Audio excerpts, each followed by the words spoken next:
Part number 3 में आपका स्वागत है। पार्ट नंबर 1 पार्ट नंबर 2 आपको समझ में आ गया होगा अच्छे से। अब पार्ट नंबर 3 में देखो 3 क्वेश्चन आपके सामने, इनको फटाफट से इनको करके फिर हम थ्योरी की ओर बढ़ते हैं। ठीक है, यहाँ पे हमारे पास क्वेश्चन नंबर 11 है जिसमें हमें पी और क्यू दिया हुआ है और हमें एम आर निकालना है। क्या निकालना है? एम आर निकालना है। तो एम आर निकालने के लिए सबसे पहले हम टी आर निकाल लेंगे, जो कि हमारा क्या होता है, पी और क्यू को मल्टीप्लाई करके निकल जाता है। बताया था मैंने, सारे फॉर्मूले लिखवा रखे हैं। तो 10 को इससे करोगे तो कितना आएगा, 1000 आएगा, और इससे इसको करोगे तो 990 आएगा। क्लियर हो गया।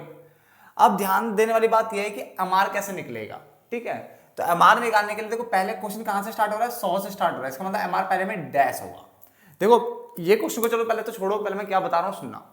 पहले तो ये चेक करा करो क्वेश्चन सीधा है या उल्टा। मैं पिछली क्लास में भी मैंने बताया था, जो पिछली वीडियो थी, कि क्वेश्चन जो है देखा करो सीधा है या उल्टा, और उसका पता कैसे चलता है, क्यू को देखा करो, क्यू सीधा है, बिल्कुल हाँ, तो ये क्वेश्चन सीधा है। बहुत बच्चे सोचते हैं पी के अकॉर्डिंग देखते हैं, बोलते हैं यार क्वेश्चन उल्टा तो उल्टा करता है, इसको और उल्टा कर देते हैं। वो ऐसा मत करना। ठीक है, पी अगर उल्टा है तो मुझे कोई मैटर नहीं, पी की वैल्यू कुछ भी दे, कोई दिक्कत नहीं है। क्यू अगर आपको उल्टा दिया, मान लो यहाँ पे 110 और फिर 100 दिया होता है, इसका मतलब क्यू उल्टा है, फिर हम क्वेश्चन को सही बनाते हैं। पहले 100 डी की जगह ऊपर लिखते हैं और 110 को ऊपर जगह नीचे लिखते हैं, अगर उल्टा होता क्वेश्चन। तो क्या बोला मैंने कि अगर क्वेश्चन में ऊपर 110 होता, नीचे 100 होता, तो फिर हम पहले इसको क्या करते हैं, 100 110 करते, ऐसा बनाते, और 100 के आगे जो वैल्यू है उसको भी फिर ठीक उल्टा करना पड़ता है। ये मैंने बताया था, लास्ट क्लास में बताया था ना। तो क्वेश्चन उल्टा सीधे पे ध्यान देना। ये क्वेश्चन उल्टा नहीं था क्योंकि पी से मुझे मैटर नहीं है, देखो क्यू बिल्कुल सीधा हमारा। क्लियर, तो मैंने यहां तक निकाल दिया। अब हमें करना क्या है, हमें एम आर चाहिए।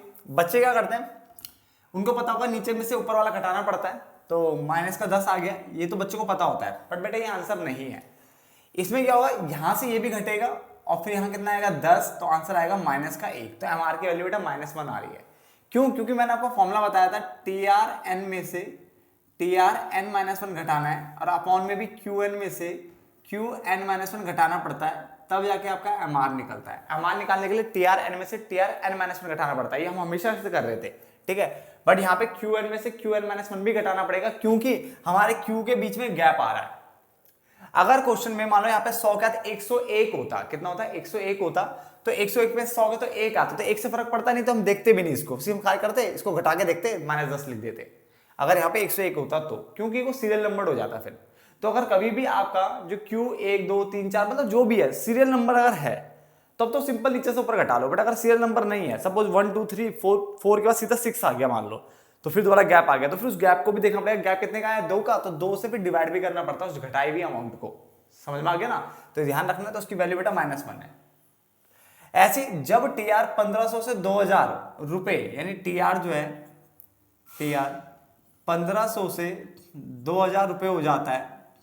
ठीक है, और उत्पाद मतलब क्यू 100 से 150 हो जाता है, तो कह रहा है एम आर निकालिए। तो एम आर निकालना है, सेम वही।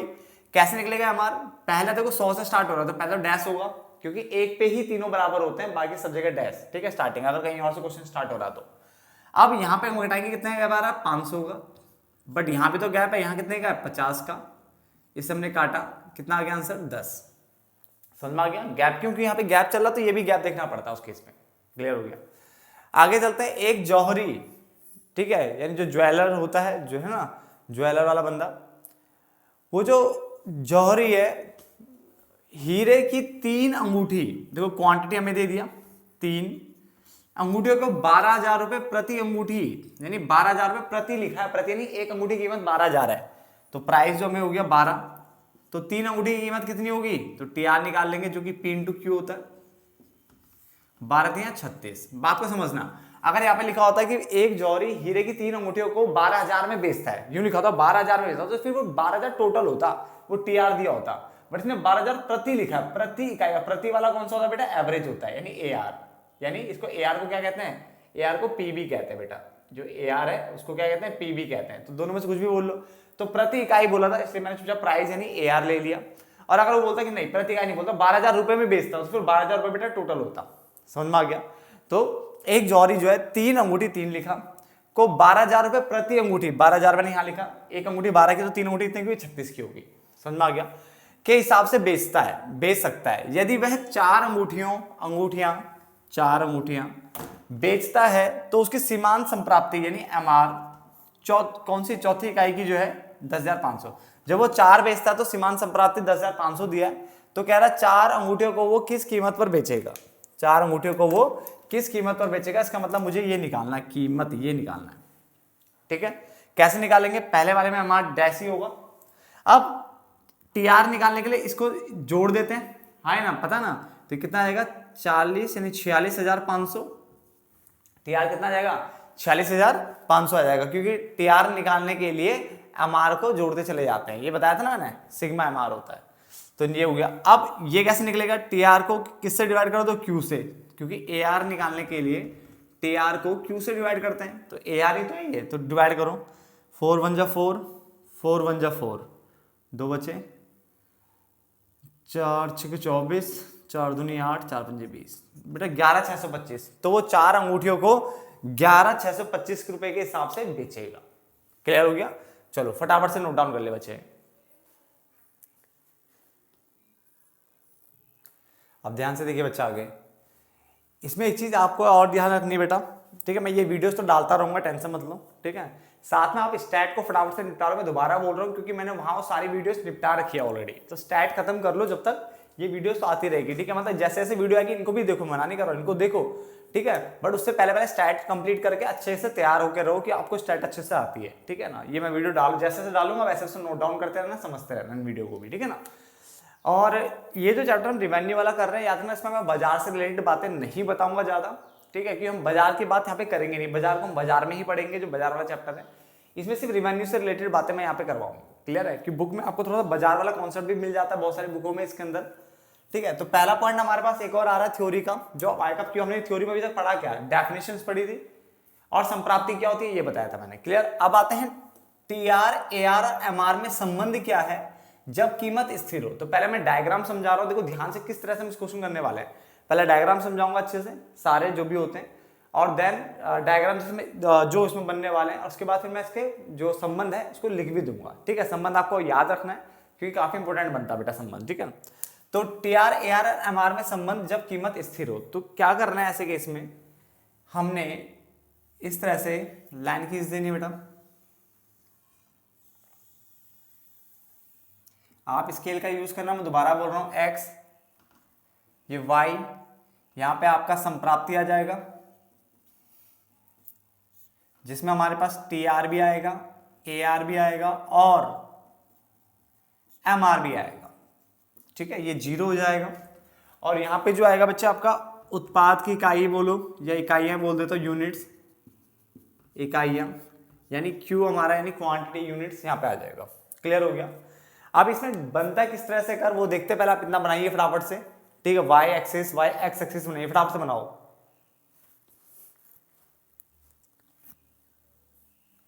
हो गया।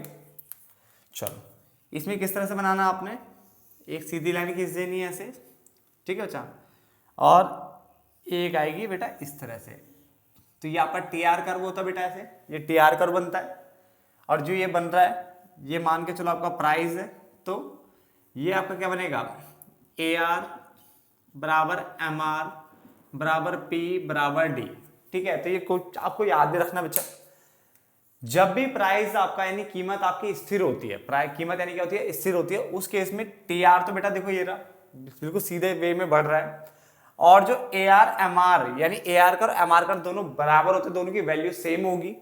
और जो प्राइस है वो भी सेम होगा, कांस्टेंट रहेगा, कि प्राइस भी सी के बराबर रहेगा। और डी मतलब डिमांड कर भी सेम रहेगा। तो ये जो कर्व बनता है सीधे वाला, वैसे ही पूर्ण प्रतियोगिता बाजार के अंदर बनता है बेटा। पूर्ण प्रतियोगिता बाजार जब मैं आगे पढ़ाऊंगा तब बताऊंगा इसके बारे में। यहाँ पे पूर्ण प्रतियोगिता बाजार के अंदर ए आर, एम आर और पी और डी जो होते हैं बराबर होते हैं। बाजार की कुछ वीडियोस मैंने डाली भी है, याद रखना, पहले से डाली भी है कुछ, ठीक है ना, वहां आप देख सकते हो।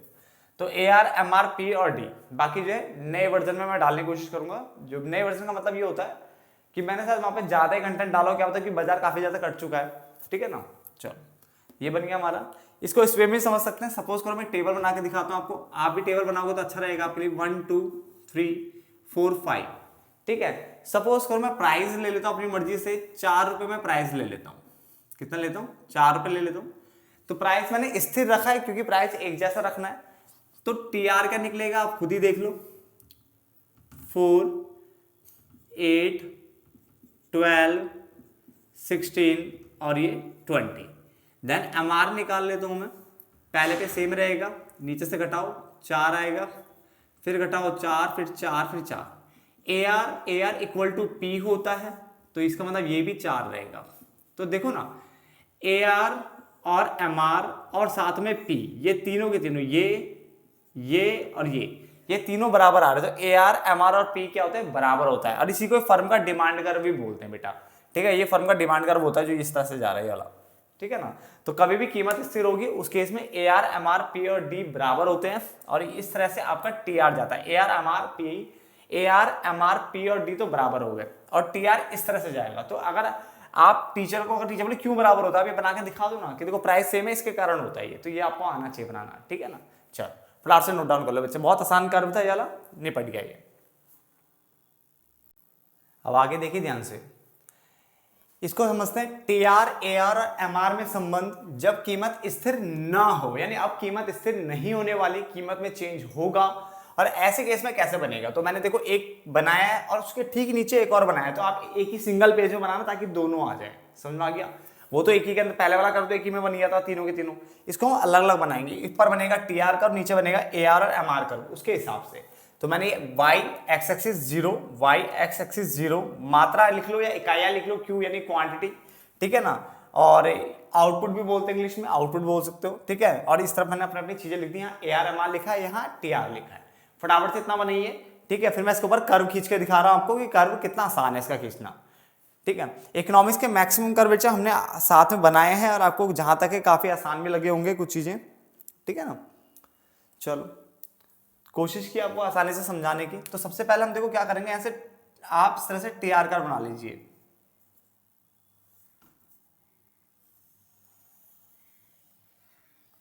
देखो आप चाहते हैं यहां भी छोड़ सकते हैं, बट कोई नहीं, आप ऐसे भी बना लोगे चल जाएगा। इस तरह से हमने टी आर कर्व बना दिया, बिल्कुल ही ऐसे गिरा के। आप अगर ऊपर भी हवा में भी छोड़ोगे यहां तक तो भी चल जाएगा, याद रखना, ठीक है ना।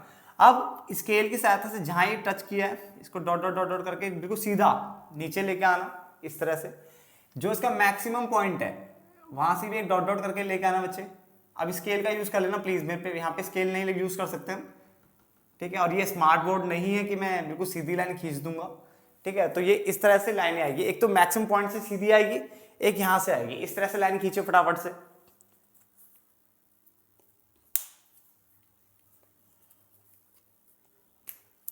खींचिए आपने।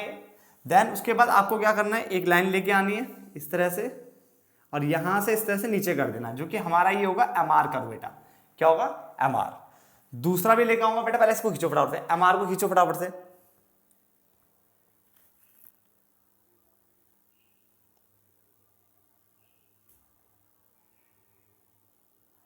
खींच दिया आपने।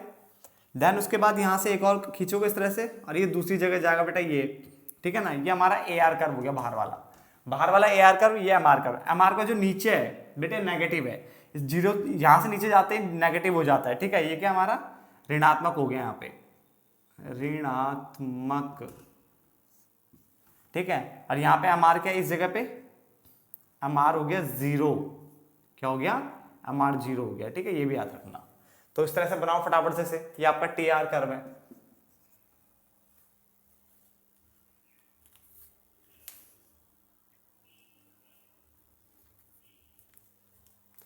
यहां पे आप इस तरह से लिख सकते हो, टी आर जो है वो क्या अधिकतम है, इस तरह से, ठीक है। फटाफट से नोट डाउन करिए इसे, बना लीजिए अपने फटाफट से। इसमें एक चीज याद रखना, ये यहां टच किया हुआ है इसलिए यहां पे टच हो रहा है। अगर मैं इसको ऊपर हवा में छोड़ दूं तो ए आर कभी भी 0 नहीं होता, ठीक है। ए आर कभी भी 0 नहीं होता। ये तो मैंने बुक के अकॉर्डिंग आपको ये कर्व बना के दिखाया है कि इस तरह से बुक में बनाया हुआ है, सेम वही मैंने एज इट इज आपके सामने रखा है, ठीक है। वरना मैं टी आर को ऊपर ही छोड़ता और ए आर को भी ऊपर ही छोड़ता, ए आर को यहाँ टच करता ही नहीं मैं यहाँ पे, क्यों, ए आर प्राइस कभी 0 नहीं होता, तो ये भी 0 क्यों होगा, ठीक है ना। बाकी अगर आप टी आर अगर 0 कर दोगे तो इसका मतलब फिर ये भी 0 हो जाएगा, तो ये 0 हो गया ना यहाँ पे, तो ये तब 0 होगा, ठीक है। तो इस तरह से आप बना लेना। ये बुक का बना हुआ वो डायग्राम है, तो उसमें मैंने चेंज नहीं किया, एज इट इज शेप दिया। तो इस वाले जो ये पार्ट है इसको यहीं पे खत्म कर लेते हैं। अब लास्ट पार्ट बनेगा, लगभग सारा खत्म हो चुका है इस चैप्टर में, ठीक है। तो मिलते हैं नेक्स्ट पार्ट में, तब तक के लिए धन्यवाद दोस्तों।